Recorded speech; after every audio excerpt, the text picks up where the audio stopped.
Amen.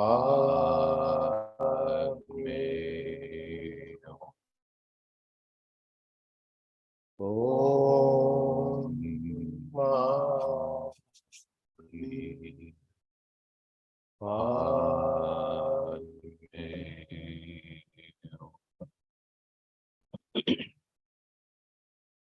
Mani good morning. Welcome to the Sunday service. This morning we're going to practice a little bit meditation. After the meditation, it's going to be a Dhamma Talk, going to give Stephen Subodha. After that, chanting and end of the service. So right now, Venerable Panyaloka, you can start the meditation.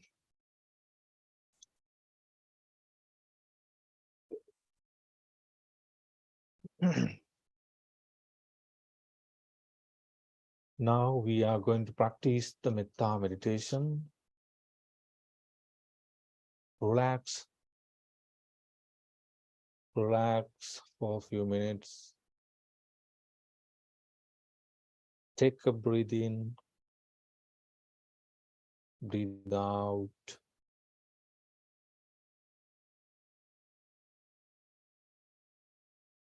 Experience the bliss of this morning.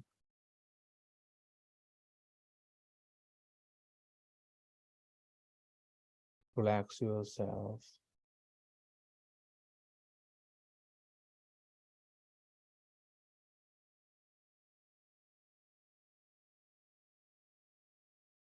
Only if you are comfortable, close your eyes and practice these meditation thoughts. We are going to practice the loving kindness meditation. And we are going to follow the guided meditation in the IBMC chanting book.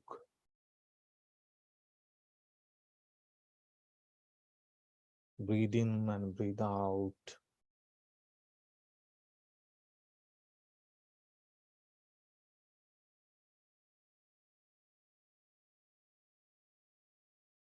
May I be well and happy, peaceful and free from suffering. May no harm come to me. May no difficulties come to me. May no problems come to me. May I always find fulfillment.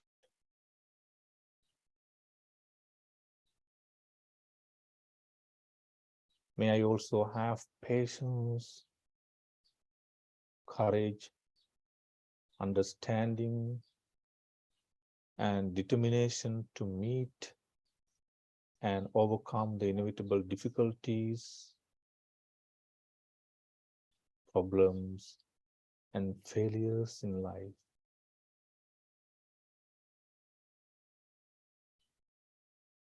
Again and again, spread these loving kindness thoughts to yourself. Reflect on your good qualities.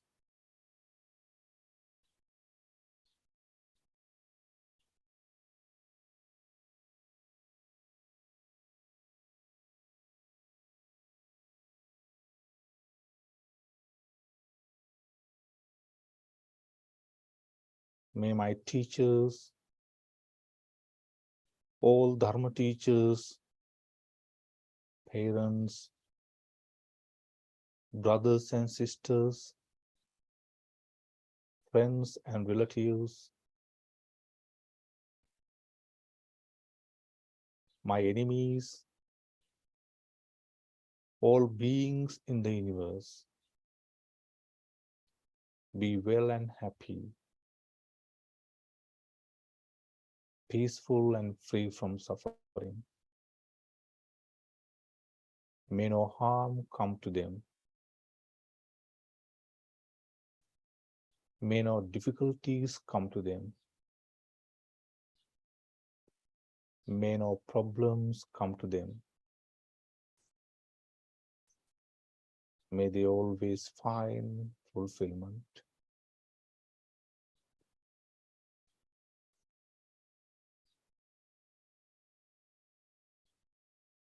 May all beings in the universe be well, happy, and peaceful.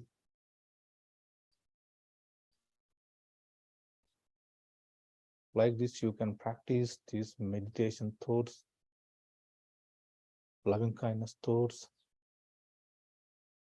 Spread these loving kindness thoughts to yourself and to the others.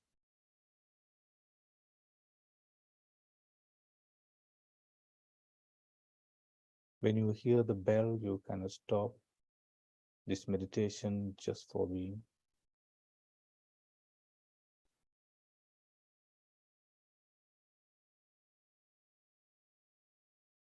Stay in silence and practice these loving kindness thoughts.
Sadhu, sadhu, sadhu.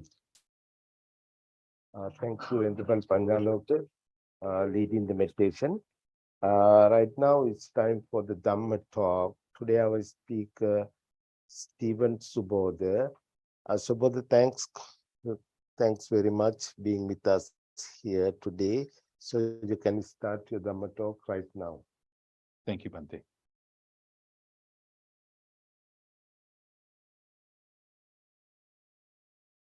I pay homage to the Buddha. I pay homage to the Dhamma. I pay homage to the Sangha.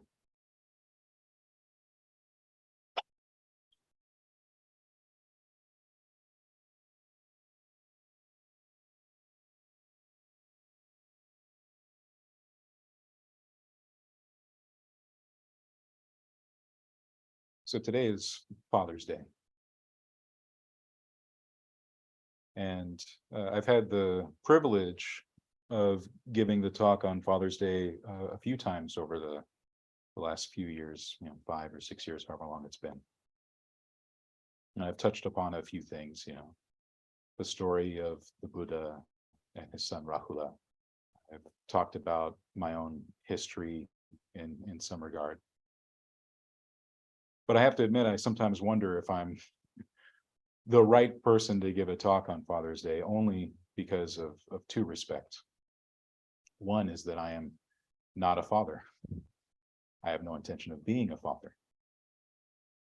And then also because I have a bit of complex history around my own fathers. When I was young, my parents got divorced, my mom and my dad, which means that my father, my biological father, is not someone that I grew up with. He didn't raise me. He's a good man, and throughout the years we've seen each other, a few times here and there every year, little visits here and there, nice dinner, nice chit chat, how you doing, everything. But recently, I would say maybe a couple months ago, I was out with him as he was taking care of my grandparents. They're quite elderly now. My grandmother is in the early stages of dementia. My grandfather is having a lot of health complications, and so he was taking them for their doctor visits. And it was on the way back that my father got a phone call from probably his best friend. This guy has been in my father's life since I was a kid, very small, probably from the very beginning. And it was so weird because I realized that I hadn't actually heard my father talk to his friend on the phone as just a guy, as just a dude chit-chatting with his bro. And I realized, despite him being my father, he was quite a stranger to me outside of the little chit-chat small talk we had over the years. And I was just like, who is this guy who's next to me in the car chit-chatting with his friend, on speakerphone and everything? And I was like, how weird that he has this whole other life that I have no idea about. But then I realized too that in the same way, he has no idea about most of my life. 30 something years of life that, he hasn't really been a part of. A whole wealth of knowledge about me and about him that has been not shared. There's not those experiences. So he's a good man, and I'm happy he's my father, but he's not someone I really know all that well. My stepfather raised me from the age of 7 onward. So we have a lot of history together. This man has seen me through all the different versions of me up until now. And because he's someone I know extremely well, and he knows me extremely well, I can say that I have a much greater measure of him, that when he speaks on the phone with his friends, I go, yeah, there's my dad. I can recognize the sense of humor. It's much like my own. I can recognize the cadence of voice. A lot of people mistake us on the phone. And that also means that I was knowledgeable of all the good and bad within him. I could see him as a full human, the way we all are in the world, the way we can be skillful and unskillful. And so, in the past, I've shared a lot of the skillfulness of my stepfather and the lessons he's taught me. But there's also another side to the story that makes it complicated sometimes to talk about my past. Not to say that he's a bad man, not at all, not even a little bit. He's a good man. But because he's human, there were certain issues that arose. There was a mixture between his own sense of familial responsibility, his devotion to my mom, and not really able to reconcile that with the deep, deep intergenerational trauma on my mother's side of the family. And for me growing up and being in the midst of that, what it meant is that when he would see that this intergenerational trauma playing out between my mother and myself, he would either react in two ways, and both were harmful in different ways. One was to be blissfully ignorant of what was going on, and the other one was to be entirely dismissive and dismissive and minimizing in terms of hurt feelings. So I say that not in any way to shape anyone's experience of who my father is. My stepfather is a good man. But I bring this up only to highlight something very important, which is that as we approach life in our relationships, interpersonally, what we have inside is also what we have to offer. Last week, when Silas was here giving his talk, one of the things that I loved that he highlighted is that after listening to me leading the metta meditation, he really singled in on this one issue, which is why we start with ourselves.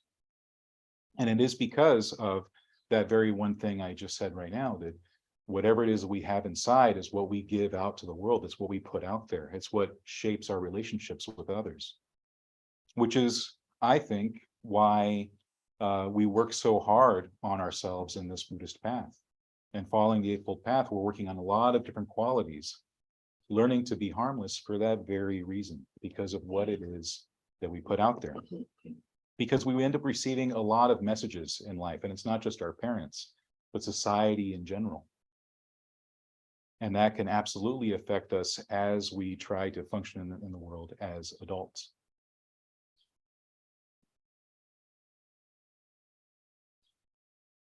There's a story that my teacher shares about his early years as a Buddhist monk living in Thailand.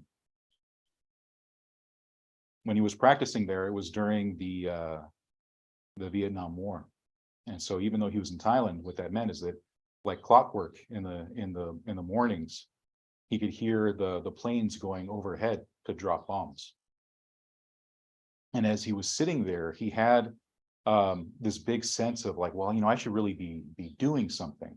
And in his own sharing of the story, he never really specified whether that doing something was to go out there and be one of the troops, or to go out there and be part of any of the humanitarian aid. But there was this sense of, yes, I really should be doing something other than sitting here and meditating. It struck him like, maybe I'm being lazy. Maybe I'm just being useless, just sitting here. And he had to investigate inside and to see for himself, well, whose voice is that telling me this? And as he peered inside, he realized that those voices telling him that what he was doing was useless in terms of meditation, in terms of cultivation, were the voices of his own mother and father.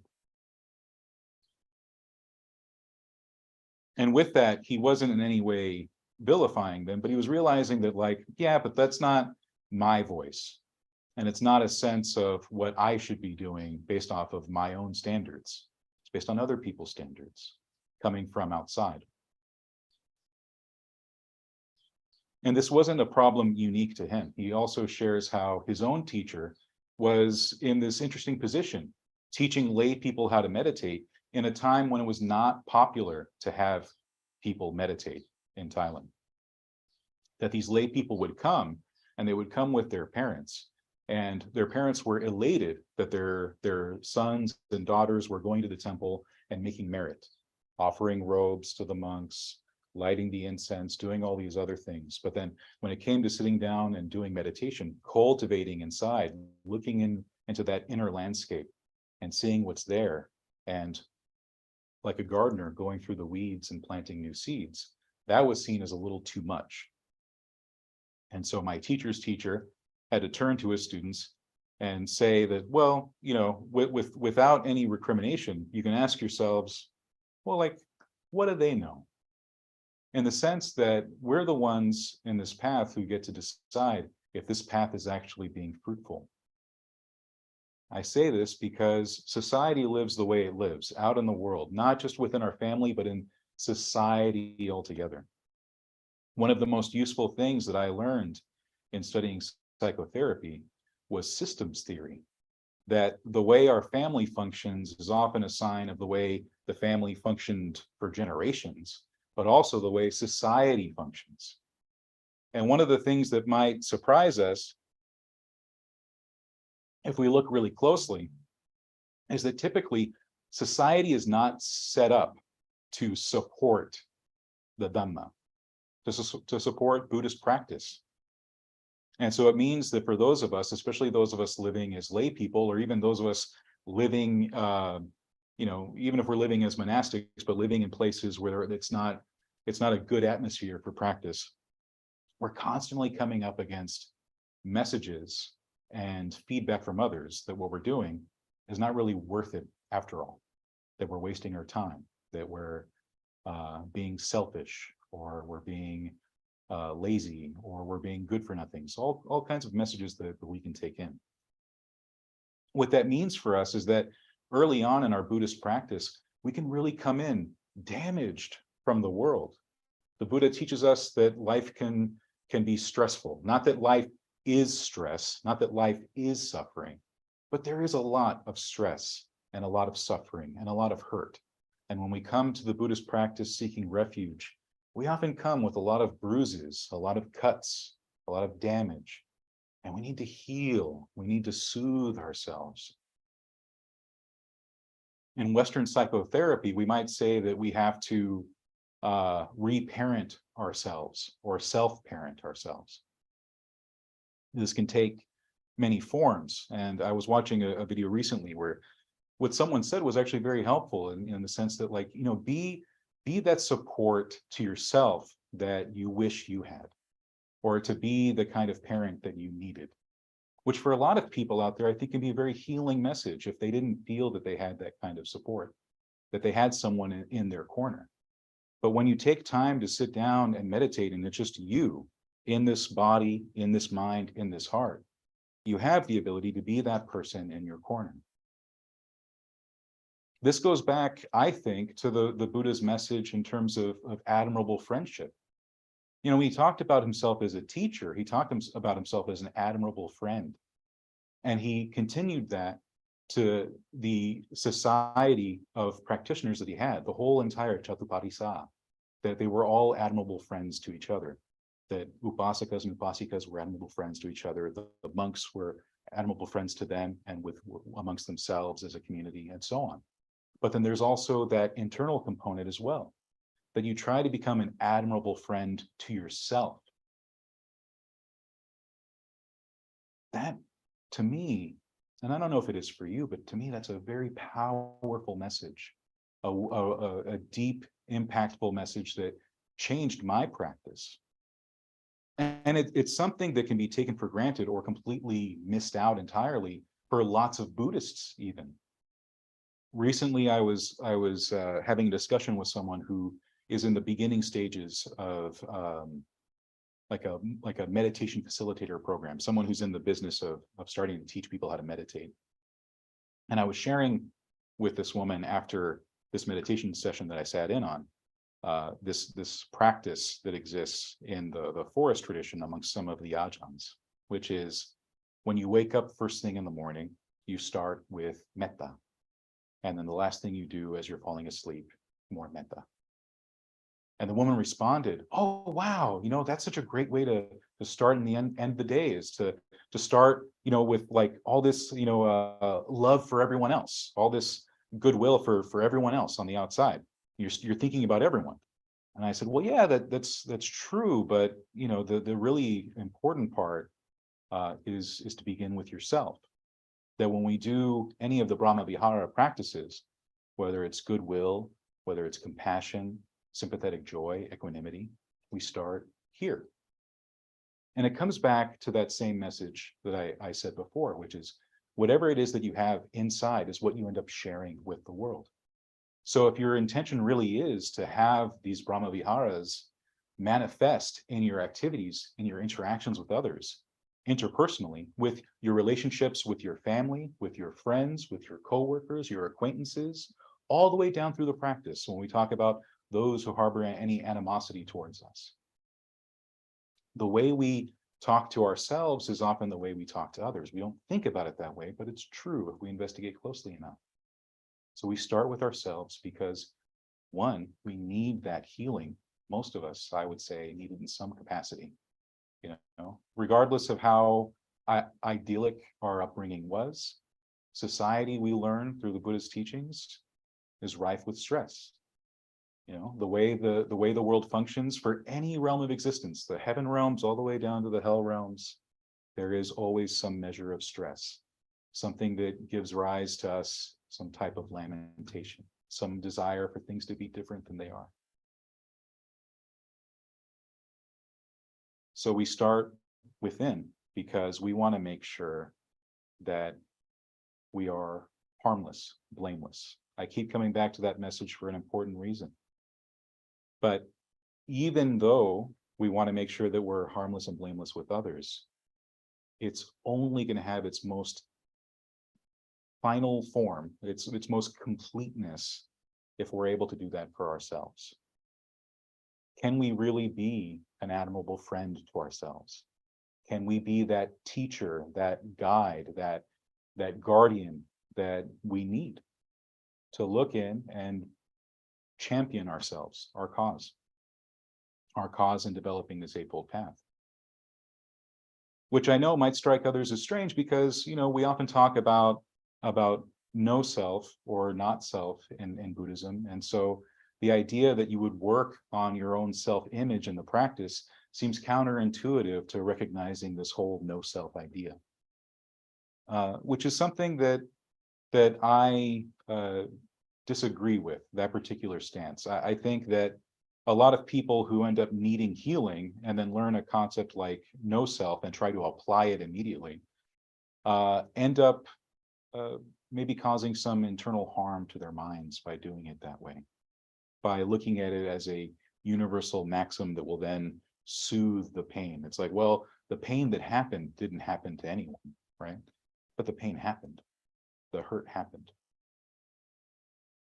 What we might do instead is, in starting with ourselves, in not just the application of the Eightfold Path in terms of developing qualities like insight, but at the Brahma Viharas as well, goodwill, compassion, we can recognize that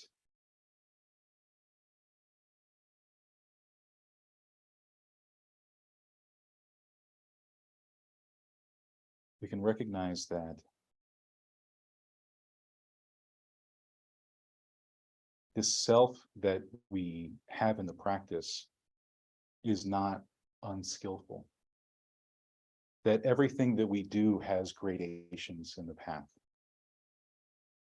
What that means is that we look at not self as a strategy, the way the Buddha intended as a kind of perception. In the same way that my teacher was talking about his experiences in Thailand as a young monk and looking within and seeing what voices were there, our usual mode of being is thinking that every thought that comes into our mind is our thought. We claim it. We take it as ours, even if they're hurtful. Someone makes a comment towards us and we internalize it. We make it our thought. And this can be done for both good and bad. Someone can tell us we're very beautiful, and we take that inside and we go, yes, I am very beautiful. Someone tells us we're very smart, and we take that in, yes, I am. I'm smart. But then we also do it the other way around. Someone tells us we're lazy, we're worthless, we're not good, we're bad, we're a bad person. And we can internalize that as well. I say this because I speak from my own experience. If I seemed lost in thought a moment ago, it's because this is something that is from my own life. And so when I start sharing it, I can see the memories bubbling up. I've had my own messages about being bad that I internalized so deeply for a large portion of my life that I constantly had to check in with others. Am I a good person? Am I a good person? Am I good? And it would be those closest to me. My own wife has had to hear this even over the years, even as I've been practicing. Even though I can tell myself that, like, hey, I'm developing this path, I'm putting into practice right view, right resolve, right speech, right action, right livelihood, right effort, right mindfulness, right concentration. I'm doing these things, I'm living in such a way. And sometimes all it takes is for one person to look at me the wrong way or to act as if they don't like me. And then I might turn to my wife and ask her, am I a good person? And she looks at me and she looks confused and she says, yes, you're a good person. And yet sometimes there's still that measure of doubt. Well, where does that come from? Is that my voice? I don't think so. But it's certainly one that I've taken as I, me, mine. I've decided that it's my voice, and I don't need to. Part of the training is recognizing that we can make that choice. We can look at something like that kind of thought, perception that bubbles up, and we can examine it and say, this thought is not constant. It's not reliable. It's not helping me in the practice. It's not helping me develop good qualities. It's not easing my suffering. It certainly doesn't help me in my interactions with others by harboring this thought. If I have the thought I'm a bad person and I go out into the world and try to act in a skillful way, I hesitate because I'm not sure I'm a good person, right? And so it's not about being delusional and deciding you're good after all, regardless of what you do, but rather instead of having a belief and shaping yourself around that belief, you measure yourself based on your actions. Actions are what make up our karmic results. So by being good, by being skillful, that determines my worth, right? Which means that's something that we can all do. We're not set in our ways. The Buddha teaches us that karma means that we're able to change from this moment onward, that this moment we're sitting in right here is a mixture of past, but also present karma. Right now, we're creating ourselves, which means that in applying not self, we can decide what parts of us we can cast aside, what stories, what narratives we can set aside because they're not useful. That can be a powerful message that we can take into our meditations as well. I know a lot of people that come to sit and meditate and so many thoughts come up to their minds. And they're so convinced that, like, oh, I have a noisy mind. Well, there's thoughts. And those thoughts you can sift through and see which ones are actually useful to the meditation and which ones can be set aside.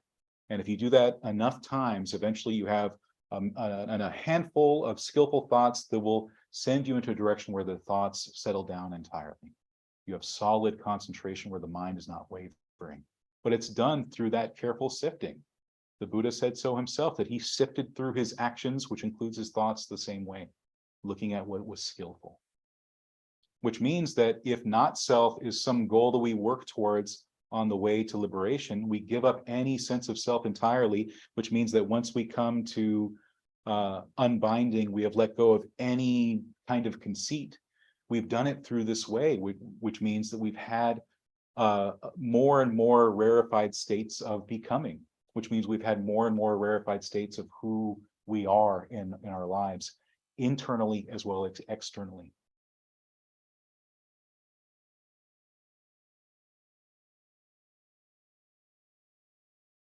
So, this might be a strange talk in the sense that it's a mixture of the Dharma and also a mixture of psychotherapy, but perhaps not so strange because it seems like it's quite popular these days to mix the two. Some people even see them as kind of the same. That the idea of re-parenting or self-parenting might be in its way, its own form of what the Buddha said about becoming a friend to oneself. But we need that friendship. We need to be a friend to ourselves. We need to be kind to our minds. I think to those people, including myself, who have sat down to meditate and get mad at themselves, get frustrated because their meditation isn't going the way they want it to. And then extending beyond that, when they actually go out into the world and try to practice the Eightfold Path and go about their interpersonal relationships and try to act skillfully and have a skillful sense of livelihood. And the same thing happens. There's this frustration. And that frustration we can look at and see, well, how much of that am I responsible for? The interpersonal part is interesting because that means that you can truly be harmless and blameless in your own actions. And it still might be the case that people don't like you. In fact, there's certain kinds of people that absolutely don't like people who are developing this path, who are trying to be harmless. They might think of us as sanctimonious or self-righteous or uptight. You're the guy that goes to the party and doesn't drink. You're the guy that hangs out with friends and doesn't dance or do something reckless. You're the one who goes to someone's house and everyone's gossiping and you don't gossip. You know, those kind of things people notice. And certain people will see that and find you admirable. They'll see that and go, that's a good person right there. There are also other people out there, and some of those people might even be your own family, who go, what's wrong with that guy? And if we take those stories in, if we let ourselves be shaped by those stories, then we do grasp onto them, cling to them, make them I, make them me, make them mine. We turn that into our story. We turn it into our voice. And then, just like my teacher when he was young, beginning in his path, we sit down and think, why am I like this? The truth is, you aren't like that at all. You know, all of us, if we're even, the fact that we're even here right now, those of us up here, those of us over there, those of us watching, now or in the future, we're here because we've sought refuge. We're here because we care about how we feel on the inside and how we affect others. We are looking for a measure of safety, a measure of protection. We are looking for happiness, and it's good that we are. It's admirable that we are. And so that means that in championing ourselves and being that figure for ourselves and observing our behavior, we have to commend ourselves for that and encourage ourselves in that. The Buddha himself was a major encourager of his students. Aside from his actual instruction, like it wasn't a philosophy course all the time. A lot of the time, what he was doing with his students was encouraging them to keep practicing, to keep going. When he was talking to students who thought they were done, they were giving up because they couldn't go anymore. They felt listless, they felt useless, they felt like their practice was dead. They're sitting in the forest, meditating, and nothing's happening. And the Buddha would appear to students like that. And he wouldn't give them some long discourse. Sometimes he would if it was appropriate, but sometimes he would tell them just the little bit of encouragement that they needed to hear to sit back down and try again and keep trying. It's often said in the West that, the only way you fail is by not getting up again and trying again. The only time you fail is when you give up. And that's true on this path that we're on.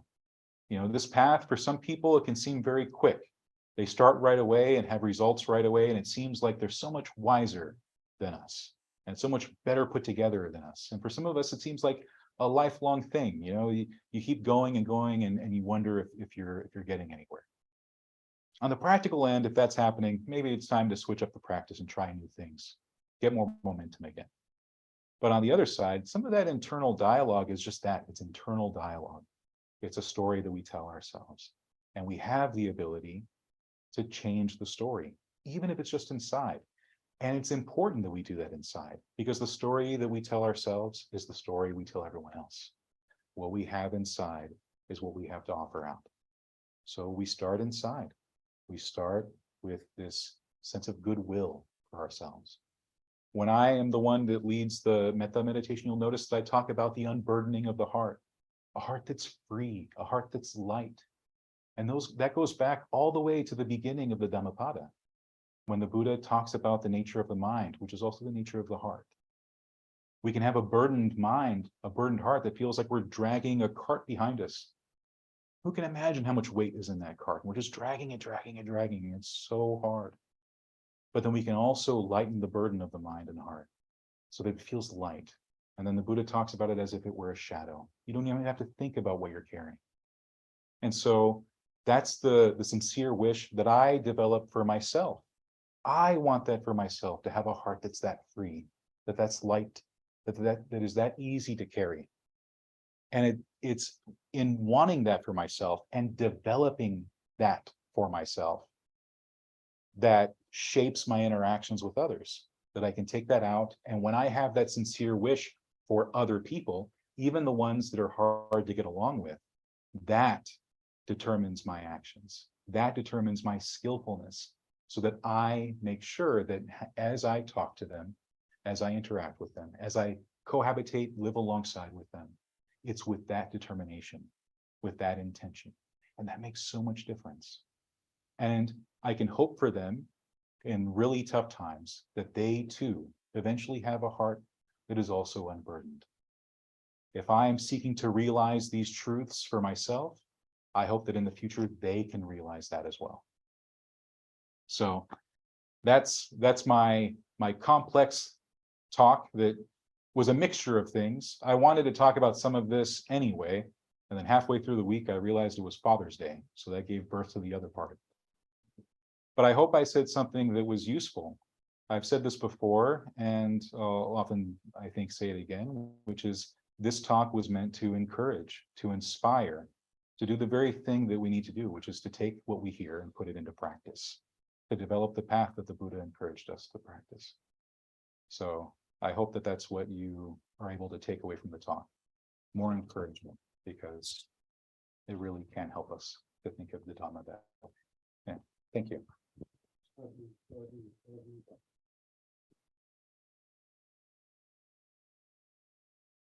Thank you, Subodha. If anybody has a question, comment, anybody want to talk about the father? It's a Father's Day. I'm not a father. Yes, Panjalam, we are not a fathers. Yes.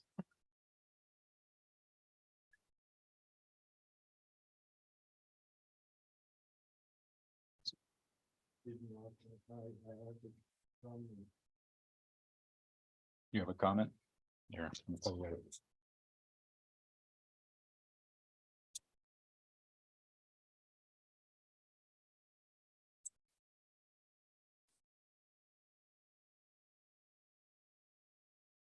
Thank you, Subodha, for the wonderful Dhamma talk. And you cover a lot today. And also, it's good day to talk about that, about Happy Father's Day. And I thought about that too. This is the subject about fathers. So today is the first, we call it new moon in Chinese calendar. The new moon, and so usually new moon, my family, my brother, sister, and me, we do a service in the morning, and look at my father's pictures. He passed away years ago, a long time ago. Well, I was thinking about where is he at now? He may be somewhere in heaven, somewhere in hell, or somewhere in human, and he probably 20 years old, 30 years old now. So it's remind me, and then look at the Buddha statue. I'm thinking about this is the most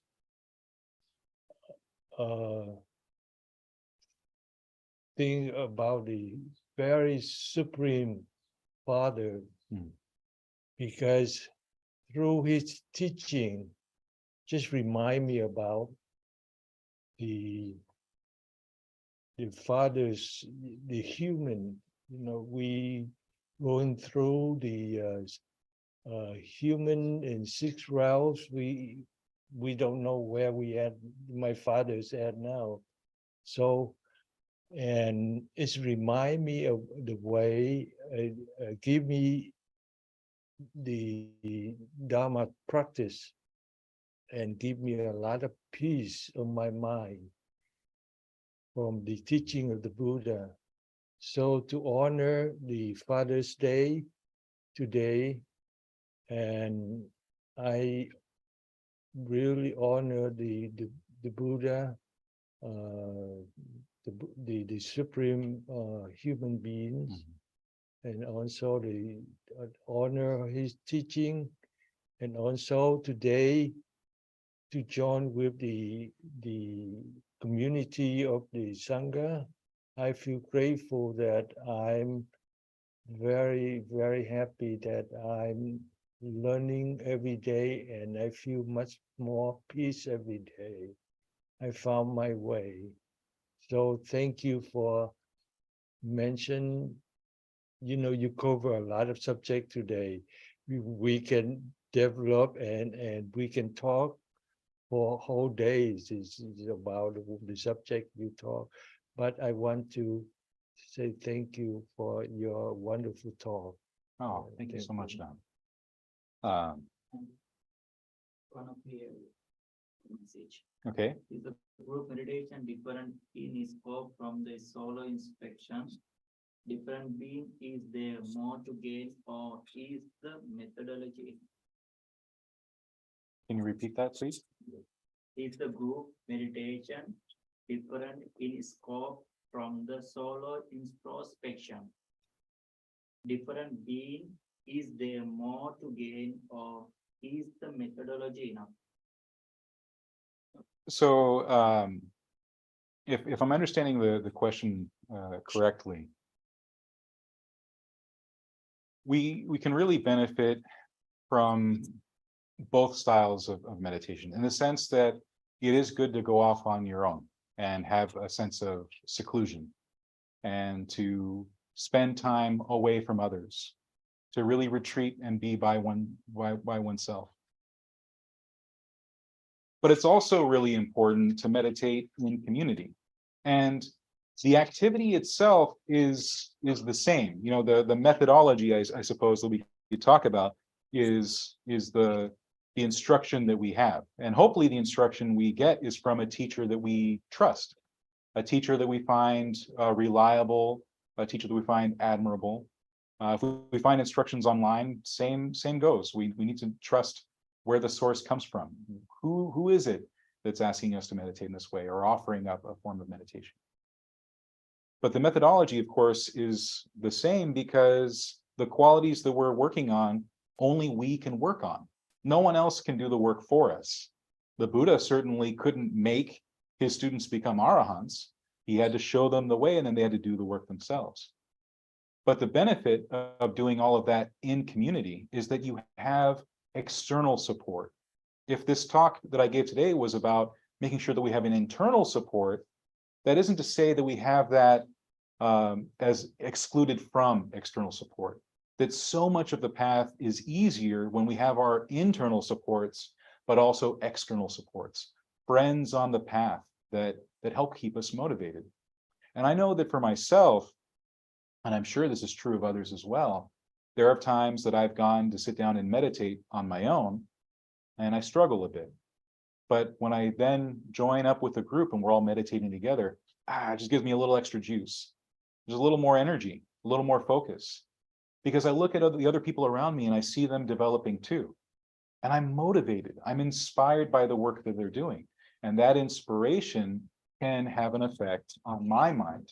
I sit down and meditate with others, and then my concentration is much more firm, my mindfulness better established, because I feel the support of those sitting next to me. So that can be a huge difference. And that's something that will be lacking if we only practice on our own.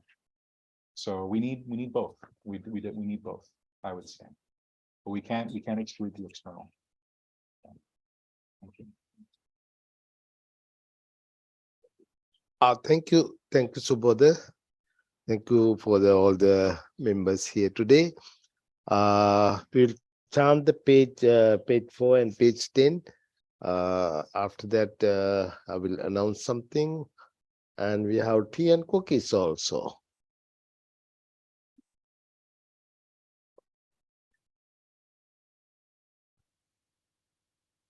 Namo tassa bhagavato arahato samma sambuddhassa.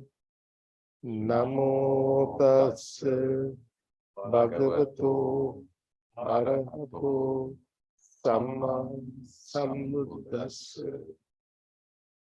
Namo tassa bhagavato arahato samma sambuddhassa.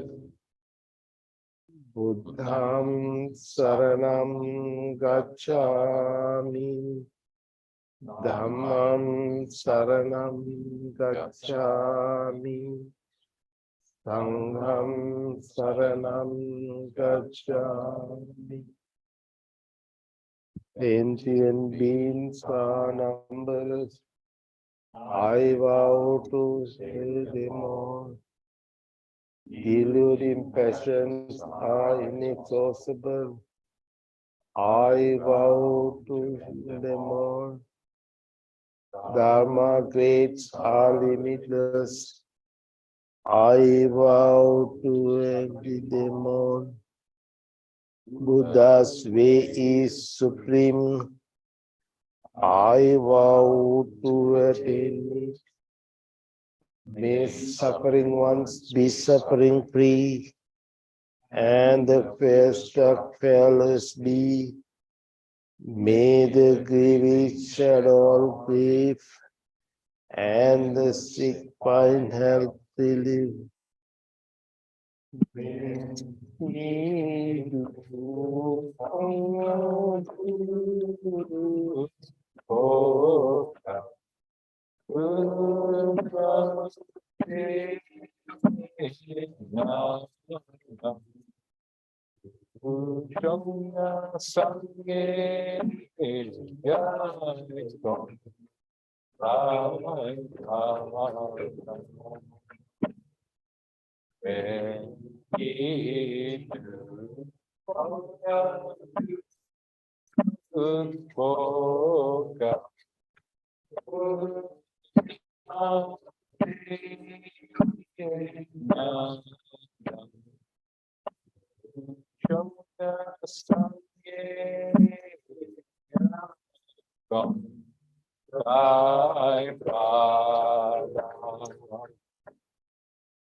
Thank you, Subodha. Thank you for everybody again.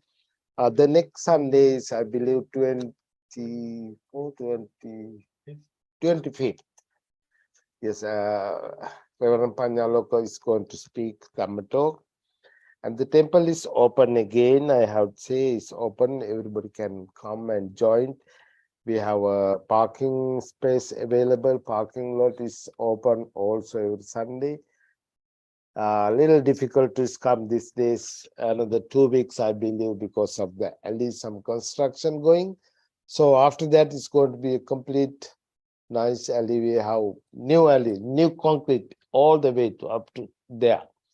So thanks again being with us, all the monks and all the members. Thank you. And by the power of the Buddha, Dhamma and Sangha, you all be well and happy.